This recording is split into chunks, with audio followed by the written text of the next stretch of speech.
So we've been messing about with the tent for a bit, and we decided we're not going to use this tent. I mean, it's not there's anything particularly wrong with it, but the other tents that I've got, the Duo Mid and the Allight, there's just more space for us inside. It just looks a bit small. Hang on. I'm just going to steal you. Right, so, because this is my tent, okay? I've used it once, and I stacked it. I pitched it up, skewer in the back garden. Skewer in a tree in the Isle of Skye. It was my second ever summit camp. Well, it's not really a summit camp. I thought it was a summit camp back there, but it's really not that high. But anyway, and I thought it was brilliant at that time. But now that I've used all my great tents, I'm like, well. The good thing about it is, David's going to get the Duo Mid, yeah. This design is one of the best designs for wind. I'll have you know. The cross design, as you can see, the 3-pole. If you get a better priced tent with that kind of design, solid. One of the best designs, most aerodynamic for wind. As you can see, it's like a fish shape, so the wind just swoops round, so it's good for that. I think it was only £150 this tent. Cairngorm to Berghaus. You could do with replacing the guidelines with more stronger rope. That's good though, because they pull the outer away from the inner, so the inner doesn't leak with the outer, so it doesn't touch. And the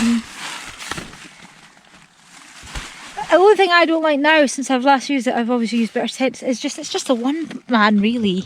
It's a bit cramped for 2 people. The headspace is brilliant, and it will do a tall person no problem.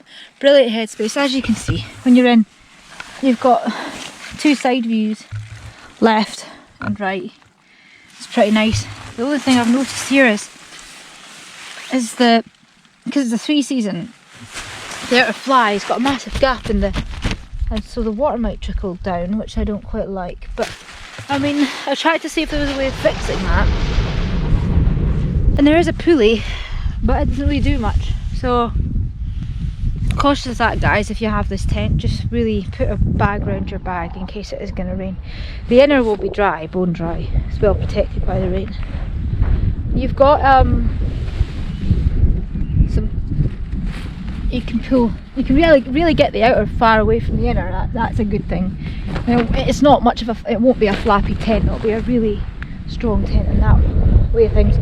There's some air windows with a little sticky thing that push them up to create some air for the tent air.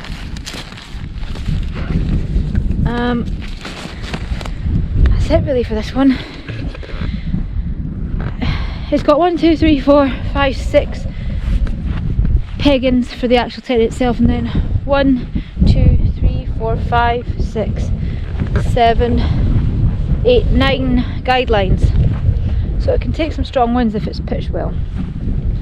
And I mean, for the price of 150, it's solid. Like it's a good tent, you know what I mean? I wouldn't get away with that in winter, 3 season all out, but yeah, definitely can take strong winds, so it'll last. If you're not fussed with having a dark tent that's dark inside, then you're all sound. I like quite having a lot of light in the tent, so, but that's just me. Ciao!